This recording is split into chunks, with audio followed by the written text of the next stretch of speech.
This happened when I was 15. I'm 27 for a little context on how long it's kind of lingered in my mind as a really strange close call. I've been kidnapped before, and I've had some really weird things happen, but this incident just struck me as strange and always had me wondering. I got into a fight with a friend of mine, ended up leaving the car and going into Walmart. I had been talking to two guys that were friends on MySpace, and I hit them up. Note that these guys are obvious creeps, being in their 20s and talking to some sophomore in high school. My stupid self had no red flags come up. I asked these dudes to pick me up and chill, and they say they're on the way. I had never met either of them before. The car pulls up, and I see there is no one in the front seat. Okay, just the one guy, I guess. Hop in the front seat. Immediately startled because the main guy I was talking with was, in fact, there, just in the seat behind me. I got a weird vibe, but I got out of the car and jumped into his seat as he scooted over to the middle. Seemed strange, but I just figured he wanted me to sit back there with him. We agreed to go to a girlfriend of mine's house to smoke. I grew up in Las Vegas, and there is a huge freeway that runs through the desert and makes a giant loop around the city called the 215. We take that. As we are driving, I try to chat. A lot of silence, especially from the guy driving. Can't recall him saying anything. Then the driver turns on opera music. He turns it up full blast, just sitting there in complete silence.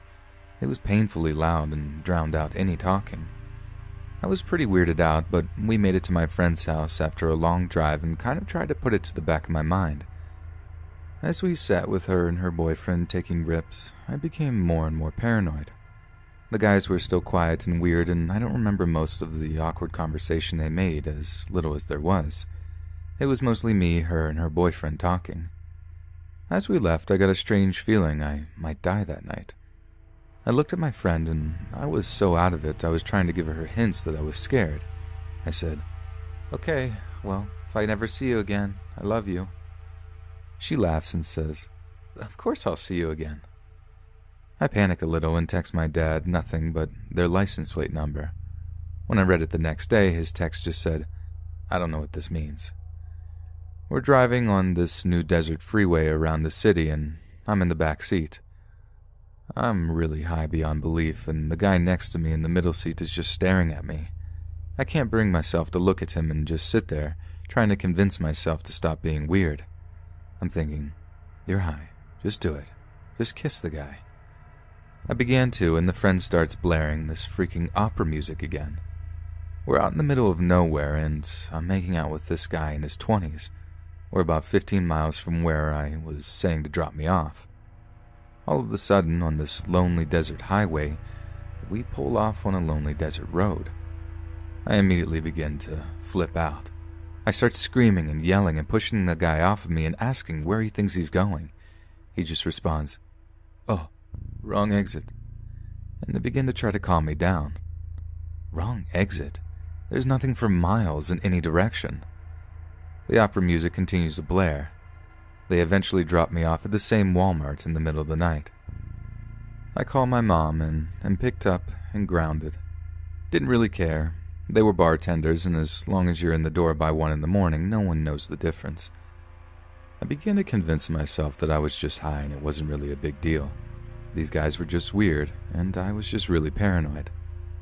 So they eventually hit me up on MySpace again, and I hang out with them. Me and my friend Sarah meet them at a park. She was 17 and had a car, so she drove. I wanted to smoke, and they had some, but she declined. Both her parents were cops, and she wouldn't smoke and drive.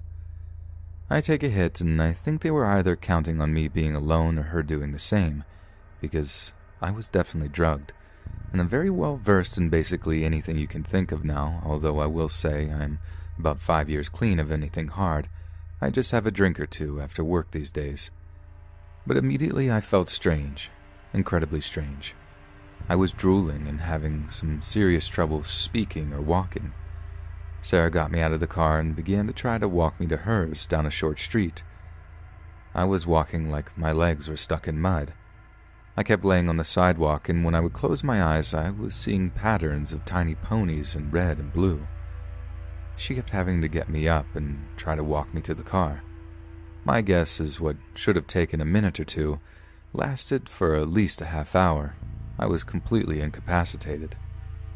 We eventually made it to her car. We met a large group of friends at a gas station, but I still couldn't move really. I was looking at myself in the passenger mirror and people were gathering around and giggling. "What's wrong with Katie?" someone asked. We eventually ended up at a friend's apartment where my close friend Taylor sat with me while I laid on the carpet. I still couldn't really talk or move, but he kept saying I had drank and smoked just like him to people as I laid there, completely terrified. I took one hit off that thing. What really messes me up is I told the entire thing to my brother, who is really active on sites like Tumblr and Reddit and all those kind of social media sites, and years later he said this to me. "You remember that story you told me about the guys with the opera music? I was reading online and I read an almost identical story. These guys are doing the same thing, blaring opera music and trying to drive her into the middle of nowhere. They begin to have their way with her and she ends up kicking one of them in the nose and breaking it. She just took off running into the night." It gave me chills, the similarities, man. Several years later, I met my husband online. My brother came with me to pick him up from the airport because he was in a nasty breakup and didn't want to be alone. I made him sit in the back because I wanted my future husband to have the front seat. My husband later said something that will always stick with me.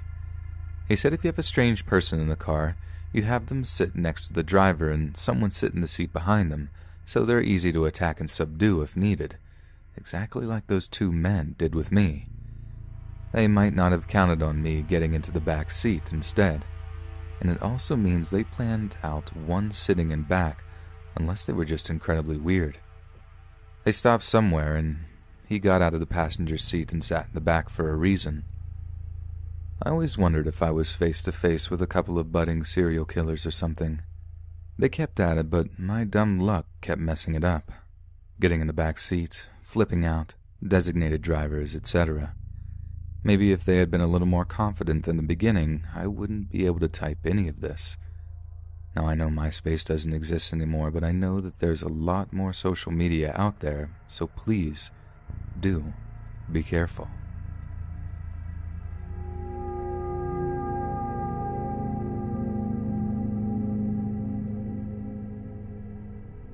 So this story starts in 2006, back when MySpace was very popular. My little sister, Baby, was very active on the site, remaking her profile, adding and chatting with random people daily. She started telling her friends she has a boyfriend named Marcus in Atlanta, and when his family comes to visit other family members, they would meet up. We lived in a small suburb outside of Chicago called Sauk Village. I scolded her about telling random people where we live and how dangerous it was. She stated she only told him what town. It's not like he could immediately find her. They continued speaking via MySpace and eventually texted into 2007, when Marcus informed her he and his family would be in Chicago and that they should definitely meet up to hang. She agreed, but never spoke a word about it to anyone. The Friday spring break was set to start. I made it in the house after school and started my chores. It was weird because Baby would usually get home at that same time as me, as high school let out at 2:45 and she got out at 3:15. By 5 p.m. I noticed that she still had not come home. I went searching for her, leaving the back door unlocked just in case she popped up while I was gone. I went to her friend's house who stayed 2 blocks away, and they said the last time we saw Baby was when school let out and we were walking down the trail. I checked with other friends and they all confirmed that they had not seen her. While walking home, I noticed a black Nissan Altima with Georgia tags driving very slowly around my block. I got that weird feeling like static running from my ears to my feet, so I jumped the back gate and ran into my back door. I continued calling Baby's phone and family members, and then I heard the computer ping. I noticed Baby was still logged into MySpace, so I read her messages, thinking maybe there would be a clue there. The first few messages were her friends telling her I was looking for her, and she needed to get home before she got in trouble, but the fourth down was Marcus. The message read, "Baby, I'm on your block. I just saw you jump that fence. Why are you hiding from me?" I was shook. What did he mean he saw her jump a fence? So I read through their thread, and to my horror, I realized that she had sent him pictures with the both of us in it, and never clarified which one she was. My mother didn't allow her to post pictures of herself on her profile, so it was very easy to assume she was whichever one you wanted her to be. While I was reading through the thread, I hear a car door slam and 2 male voices approaching my door, and then I hear beating on my window. I go to my window since it's light taps, and I can hear Baby's voice urging me to open the window. I open the window and she slides in and turns off the light, pulling my hand into the closet with her. She said Marcus is not 13 like he said. He is old, like in his 30s. He saw me and asked where my sister was, so I've been avoiding the house. I scolded her and said she should have come home first. The banging on the door grew more intense. Then I heard more footsteps on the back patio. I panicked because I couldn't remember if I locked the door or not. Just then my question was answered. I heard heavy footsteps coming down the stairs into that place that we were in. I took out my phone and I called 911. I whispered my address and asked for police. I heard a voice say, "Baby, where are you?" with a sinister laugh to follow. A crack of light shone through the closet, which meant he was in my room. Tears started streaming down Baby's face. Then the person in the car started beeping the horn crazy. He ran out of the house and I heard tires peel off. Too scared to move, I put the phone back to my ear and the operator said the police are outside. I refused to move, actually. My legs refused to move. They felt paralyzed. The police came downstairs and said, "Ladies, it's okay to come out." And now the house is all clear. We ran out and jumped on the officers out of relief. We printed out all the messages and gave the login info to the investigators. The person left fingerprints on the door and wall, so they had fingerprints. We didn't hear too much after. Fast forward to 2018, I'm on Facebook and I posted a transformation picture of Baby and I in a group. Then I went to work. When I got off, I had a message from someone named Marcus saying, "You got away once, but I will get you next time." I immediately put a request in to delete my profile.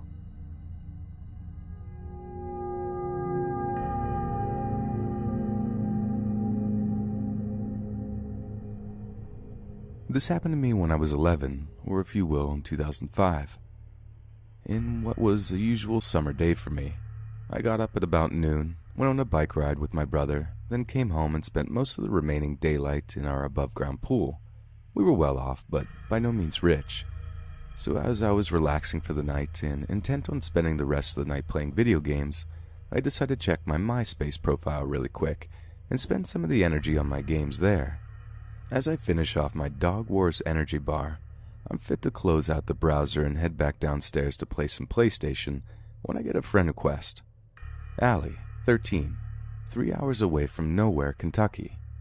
I clicked the name because I didn't know an Allie, not even an Allison, or really any girls who had A names at all.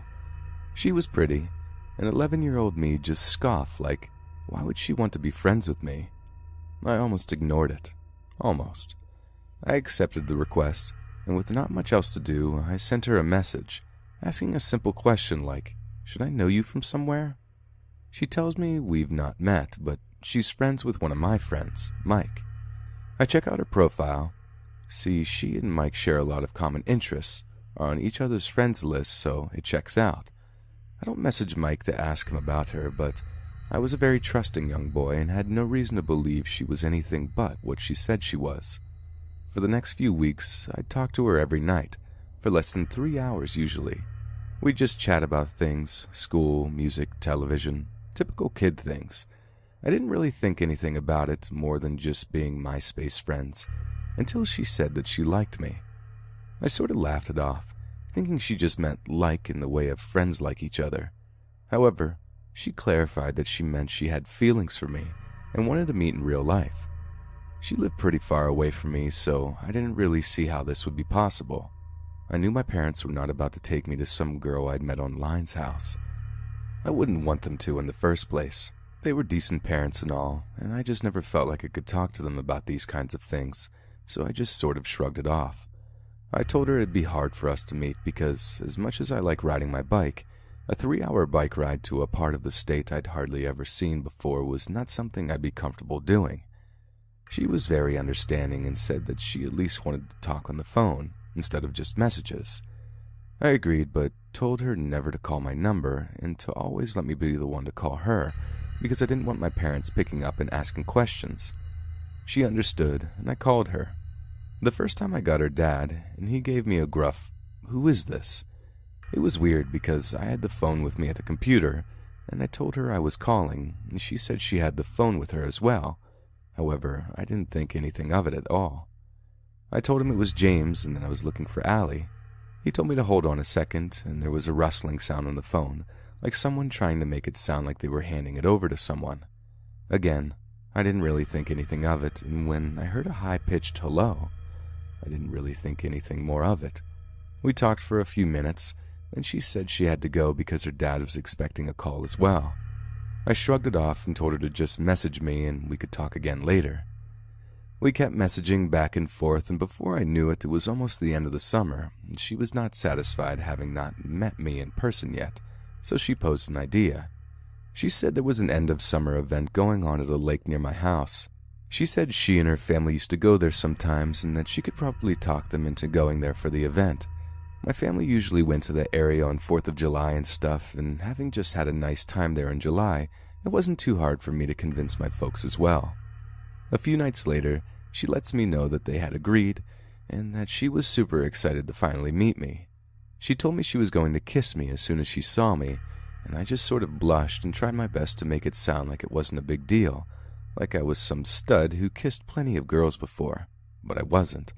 I was totally pumped to finally kiss a girl, and it was only a few nights away.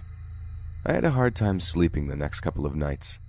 I had stayed up most of the night talking to Allie. We were both excited and couldn't wait to meet. It was very much a magical experience. The night before, I think I stayed up till 8 a.m. talking to her. So the day had come, and after an early afternoon bike ride and a short swim, our family loaded into the car, and my dad took the truck so that me and my brother could take our bikes to the lake with us. There was plenty of bike trails, and we always enjoyed riding there. I told my brother I wasn't going to be hanging with him the whole night, however, and would only ride with him a little bit before I went to meet another friend. He wanted to tag along, like little brothers often do, but I quickly convinced him he didn't want to hang out with me because the kids were mean, and I was only hanging out with him because of one of them. He didn't ask questions after that. About an hour later, the sun started to set, and my brother said that he was going back to meet with our parents anyway. He didn't like riding in the dark. He had a habit of crashing as it was, so when I ventured off on my own, it was without hindrance. I made my way to the picnic area Allie and I had agreed to meet at, and I sat on one of the picnic tables, my bike resting against the slide. I sat for a long time, so long that I started to get worried and was ready to leave because the fireworks were about to start and Allie hadn't shown up yet. I stood up and jumped down from the picnic table, and just as I did, a rusty old white pickup truck pulled up beside the tables. The man inside reached across the cab to roll down the window and gave me a weird smile, telling me that he was Allie's dad and he was going to take me to her. I started feeling strange about the situation, so I just gave him a blank stare and said, "What?" He turned the engine off, thinking maybe I couldn't hear him over the sound of it, and climbed out of the truck. "I said I'm here to take you to Allie. Hop on in," he said, opening the passenger door and motioning for me to climb in. The truck was full of garbage, and it looked very dirty, and I could smell oil and other things coming from the truck. I gave a crooked look and told him I wasn't going to get in. As he grabbed my arm and pulled me towards the truck, I realized pretty quickly what he was all about. "Get in the truck!" he barked, squeezing my arm so tightly that I thought it was broken. I pulled away, practically giving myself an Indian burn as I told him I was leaving. They came after me, so I did the only thing I think I could do to repel a grown man twice my size and probably thrice my age. I reared back and kicked him square in the genitals. I didn't bother to wait to see how he handled the blow. I hopped on my bike and pedaled with all my might back to the other side of the lake where my family was. He didn't follow me. At least I don't think he did. If he did, he might have seen my dad, who was a rather large guy, and definitely not someone you'd want to fight with after he'd had a few beers. I never saw him again, and when I got home and went to message Allie to tell her what a jerk her dad was, the profile was gone. I saw Mike just before school started, and he said he had no idea who Allie was and didn't even remember adding her on MySpace. It wasn't until some years later I realized how terribly close I'd come to being abducted, and God knows what that man wanted to do to me.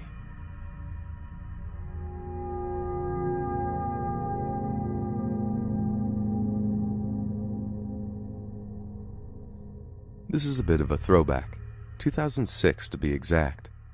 This is about my encounter with a guy I met online named Jared. I have no idea how he came across my profile on MySpace because we had no friends in common, but he messaged me wanting to know about me. I saw that he lived only about 45 minutes north of me, and I remember thinking he was very attractive. Saw that we had a lot of the same interests, and I found his statuses hilarious. Even though adding people I didn't know on MySpace was completely out of character for me, I'm introverted, private, and don't really like meeting new people, I decided to add him anyway. We started messaging each other a lot, and he really piqued my curiosity because he was so different from all the guys I had grown up with. His humor was a bit odd, and I still found him to be really hilarious. I remember using a friend's computer to talk to him one night, and she walked up behind me and said, "Who is that?" I told her I didn't know, but I liked him. She then says, "Ask him out." I thought, sure, why not? He only lives 45 minutes away, and he seems really cool. We exchanged phone numbers and set a date for dinner that weekend. Jared told me to meet him at the grocery store near his house, and I could just follow him to his apartment in my car. I thought that idea sounded great. I pulled up, and I only had to wait about 10 minutes or so until he got there. He pulled up right next to me, and I was immediately thrown off because, even though it was dark out at this point, I could still tell right away that he wasn't nearly as attractive as the profile pictures would present. I decided I wasn't going to be so shallow and proceeded to follow him to his place. And here's where it starts to get really weird. As we are driving down a two-way road, there is a succession of entrances to different apartment complexes, spaced about 15 feet in front of one another. Jared keeps turning on his blinker, turning in, and swiftly turning back out, like he's trying to psych me out. I'll admit that the first time it was pretty funny. I thought, haha, you got me.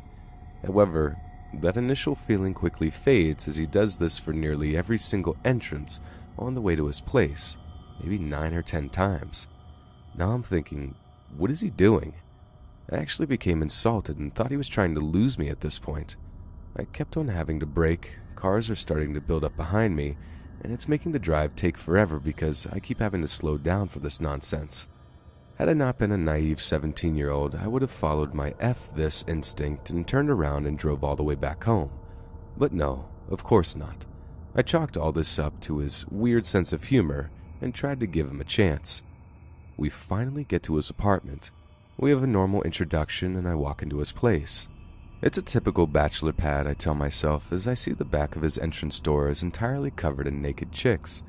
Think a collage of the filthiest smut hung up to cover every inch of this 7-foot-tall door. Okay, whatever. He's a single guy, I'm thinking. Maybe not the classiest guy, but a guy nonetheless. Anyway, we get to talking, and he's kinda quiet. But for the most part, he's awkward and doesn't even know what to say. It's at this point that I notice he's wearing a really raggedy white t-shirt. Weird. It's been about 15 or 20 minutes since we have been at his place, just hanging out in his kitchen, and he begins to ask me personal questions. I start taunting him about his awkwardness a bit to A, lighten the mood, and B, get him to change the subject. For example, he asked, "How many guys have you slept with?" And I retort, "Wow, very nice question to ask a girl on a first date, Jared. How did you get this smooth?" He eats it up and thinks we're playing a game. This goes back and forth for about 10 minutes before I ask when we were going to dinner. He sort of snaps back into reality and says he has to change. Thank God he comes back out looking pretty sharp, and maybe this night will turn out all right. I could not have been any more wrong. We get into his car, which is a pretty decent Mustang, to go to some place he wants to take me for dinner. We're driving for about 15 minutes before he says he needs to make a detour to see a friend. Okay, I said. The friend walks up to the side of my door. They talk for a couple of minutes, and then the friend starts to get into the car. Jared looks at me and asks me to get into the back. At this point, this guy is really starting to get on my nerves. Could he be any more rude? I'm dying in the back seat thinking that this is just the worst. and I can't wait until he dumps this friend somewhere because I'm starving and I didn't drive all the way up here to hang out with two rude strangers. I have no clue why I picked this friend up. I have a hunch because of how quick the interaction was that he was buying drugs, but I couldn't see into the front seat or hear over the blaring music. As we are driving where I can only presume is back to the friend's place to drop him off, he starts driving very erratically, pulling some more absurdity like he was doing earlier, plus turning sharp corners like he's Dale Earnhardt. But really he's driving like Mr. McGill. I am being tossed all over the back seat and I see the friend is hanging on for dear life as well. Then, when I think it's all over, he starts to turn to go into the neighborhood, but he has to cross a lane of oncoming traffic. As he is making his way through the turn, he stops. I freak out. All I can see are headlights through the tiny backseat window shining and coming right at us. Me and the friend in the front seat are just screaming nonsensically. I don't even remember what I said. I'm just screaming. As soon as we are almost rammed by a giant Cadillac that has to slam on their brakes so hard they fishtail, he peels out, completing the turn. I'm shocked. I didn't even say anything. I wait until he drops his now totally calm and collected friend off, and I tell him I'd like to go home. He drives me back in complete silence. When we get to his place, he hurries over to my side and lets me out, but he is standing so close that I have to squeeze past him. As I am trying to get out of his deathmobile, he places the hand he isn't holding the door open with on the other side of me, trapping me in between him and the car. I look at him and he is just staring at me, so I say, "I'm not kissing you." He responds, "Oh, come on, let's just go upstairs." I have to literally hold back a guffaw. I tell him, "Okay, Jared, that's enough for one night. I'm gonna go now, and I'll text you later, okay?" He is still staring intensely into my eyes, and I'm just praying he lets me leave. He starts to shift away, and at that moment, I think he is letting me go. He pushes his mouth onto mine so hard that I'm thrown into the side of the car. I barely struggle free and haul it to my car, quickly looking behind me and see that he's just standing there. I start driving the long 45 minutes home in silence. I am so relieved that I get to go home to my nice warm bed. All of a sudden, I hear my phone. Ding, ding, ding, ding, ding, ding, ding. I hear about 20 messages coming in, and when I look at my phone, I feel sick. The text reads, "Hey, why did you leave? Please come back. I want to play more games with you. Is this a game? Do you want to play a game? Okay, I'll give you 15 minutes to get back here. I'm counting down. 1, 2, 3, 4. I miss you. Please come back. I don't like this game at all." He sent all of that within a period of 2 to 3 minutes, around 10 minutes after I left. All I can remember thinking is, what was that? How can someone be so awesome online and then end up just being a total weirdo? One last note. The next morning, the entire top right half of my mouth and a bit underneath my nose was swollen and bruised. Never again on MySpace.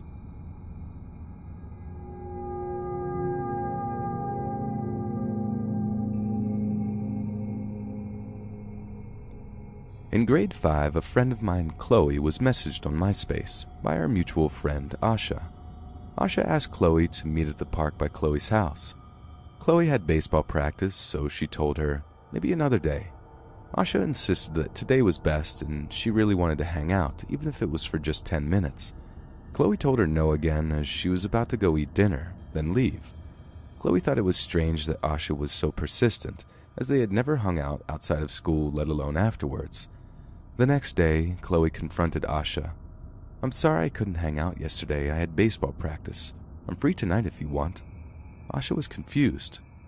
"What are you talking about?" she asked. "On MySpace, you asked me to hang out last night."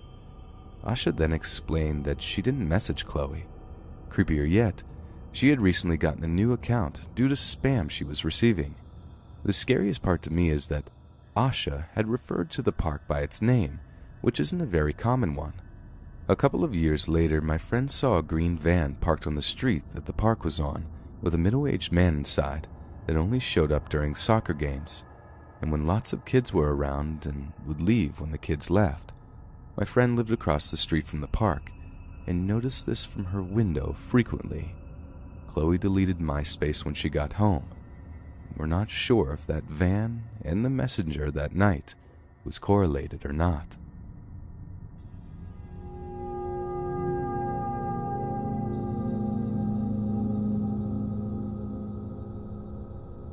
Back in the days when MySpace was on its way out and Facebook was rising to popularity, my family had a very strange encounter.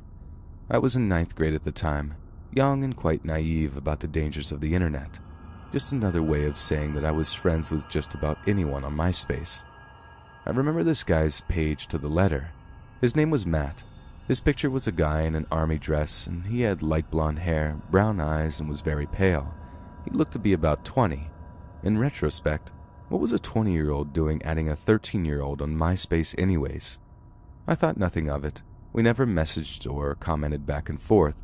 Other than adding him as a friend, we never had any other contact.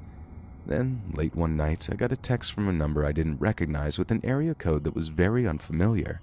The text message was just an innocuous, "Hey," and a smiley face.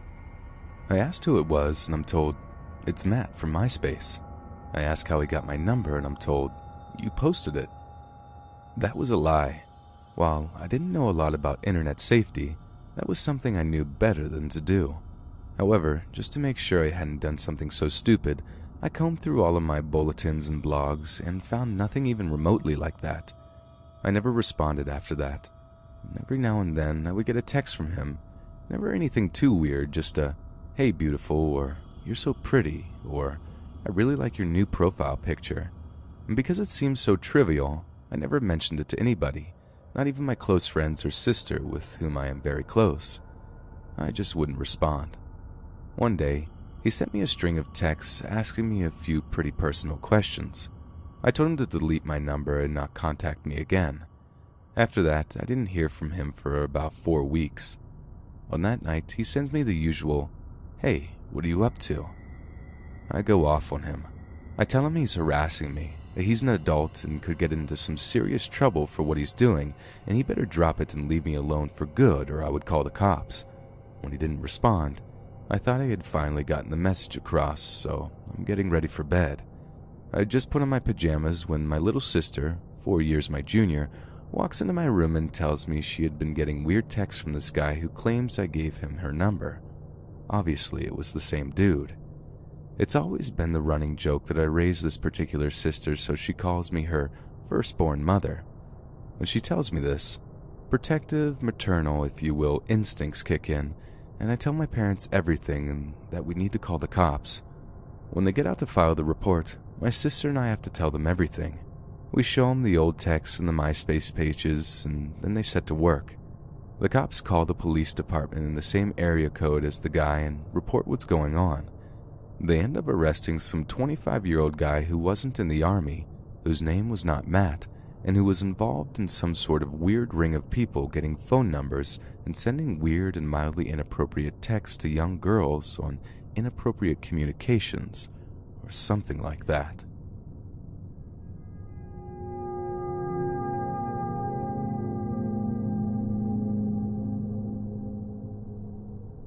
This is something that obviously happened to me a long time ago, as MySpace is no longer relevant, but it still gives me chills from time to time. It's not as bad as some of the stories I've heard before, but it stuck with me. When I was in high school, I, just like everyone else, had a MySpace, and just like everyone else, I posted selfies. I never considered myself very popular online. I wasn't one of those people with hundreds of friends. My real name wasn't even on the thing, nor my actual hometown. Mostly I used it to see what my friends were up to, but I also used it as a personal photo album to share and post pictures of random things I've done. I went to the mall one night with a bunch of friends, which was a typical Friday outing. We would meet, maybe watch a movie, and more than likely spend time at the arcade playing DDR. A bunch of us were at Hot Topic, another common haunt for us teenagers.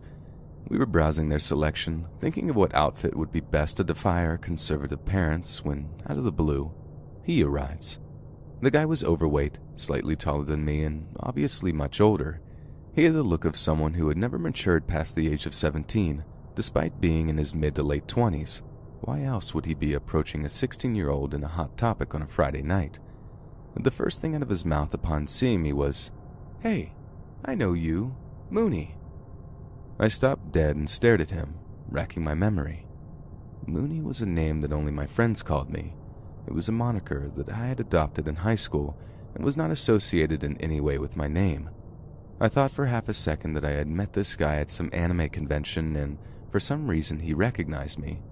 Then he said without hesitation, "You're Mooney from MySpace." My eyes widened as my brain spun through responses, trying to come up with a proper way to interact with this creeper.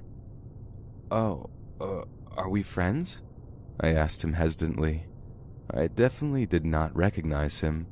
I typically was very good about becoming acquainted with anyone I was friends with online. "No, I just have seen you around. You're from Washington, D.C., right?" he asked. I now knew this guy only knew me from online. I had set my location to Washington, D.C. because I was paranoid about posting my actual town, because I didn't want to be found by creepers like him. The conversation that followed was filled with awkward, idle chit-chat as I attempted to move closer and closer to the door of the hot topic, all the while trying to make sure that my friends were close to me. I attained no information on how this guy found me on MySpace, or why he spent a long enough time on MySpace to actually memorize what I look like. It's not as if though I had very distinguished features. I was the typical 16-year-old punk wannabe kid that wore Hot Topic skirts, Hello Kitty shirts, and sometimes hats with animal ears. Other than that, I was undistinguishable from any other teen on a busy Friday night. And like I mentioned before, I was not very popular on the website. I had barely 50 friends. I was far from internet famous or boxy tier recognition status. My photos were not profane, and I did not dress inappropriately in any way. Quite frankly, I was and still am pretty average in the looks department. After that, I set my MySpace to private and blocked most of the people I didn't know personally. It should have been a case of be careful of who you talk to online, but in this situation, I never even spoke to the guy. He literally found my profile online and became acquainted with just my photographs.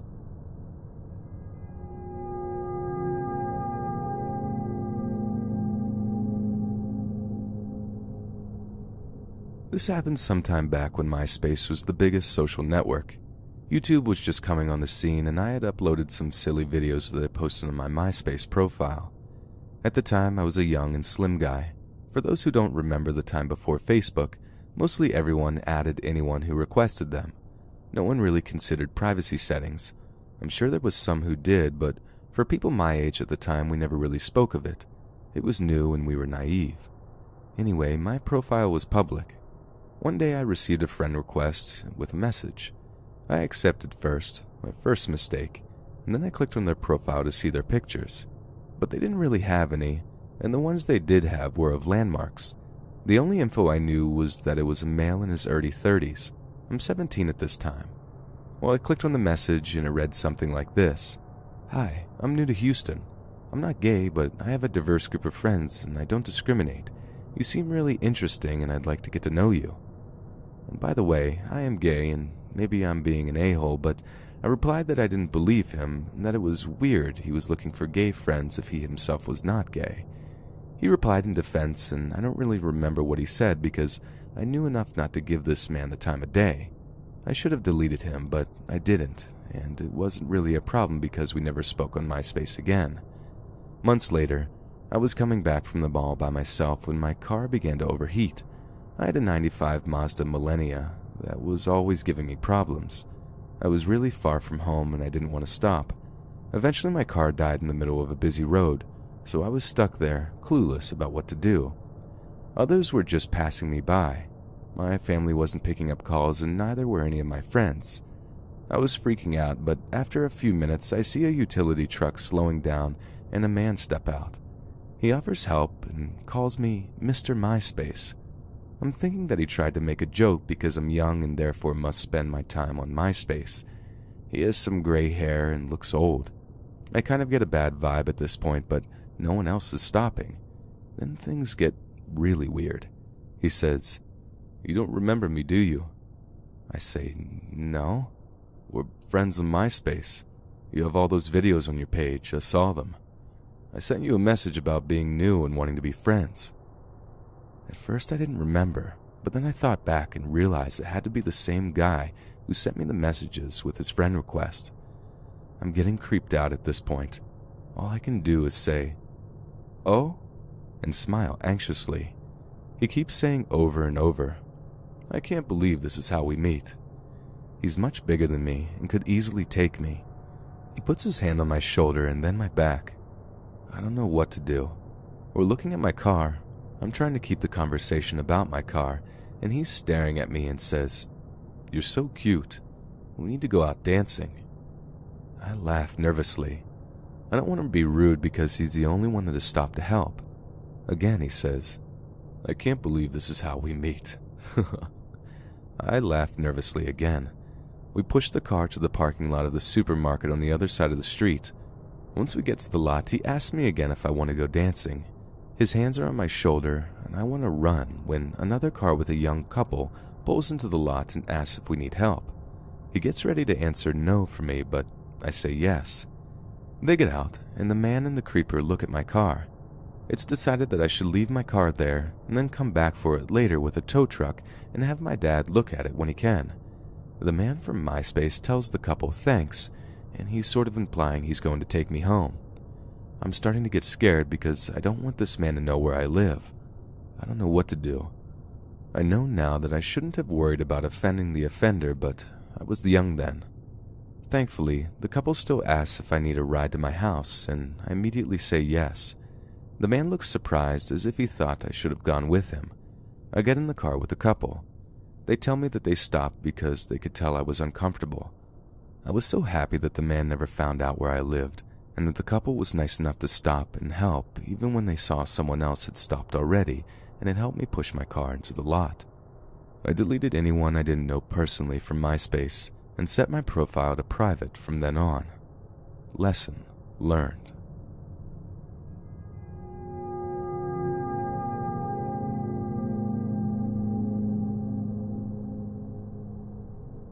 One night I was running on the treadmill in the garage when some guy was walking up my driveway. Now, it would be weird enough to see him in the cul-de-sac, let alone my driveway. I get off, close the garage door, and don't think anything of it. I was walking to my car to go to school the next morning. My window was broken in, and I realized, no, I left my purse in the car. So I filed a report and all that jazz and go to school. I assumed it was that guy and told my parents and everyone, but we didn't know who he was, so there wasn't much we could do. This was back in the day of MySpace. I randomly get a message from a creepy-looking guy who looks similar to the guy from the night my car got broken into.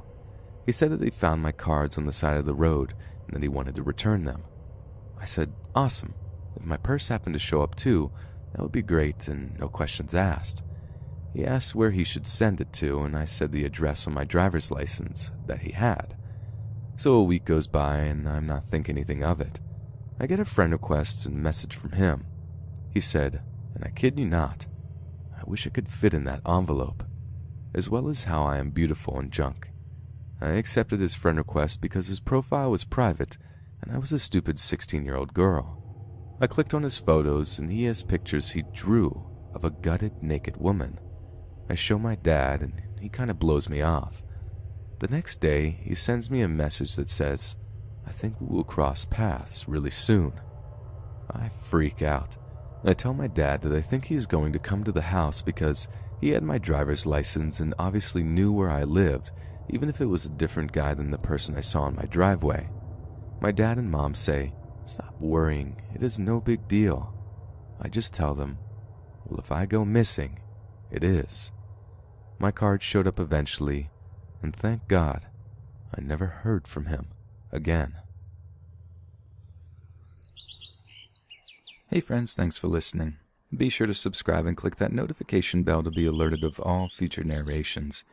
If you got a story, be sure to submit them to my subreddit, r/Let's Read Official, and give and receive feedback from the community, and maybe even hear your story featured on the next video.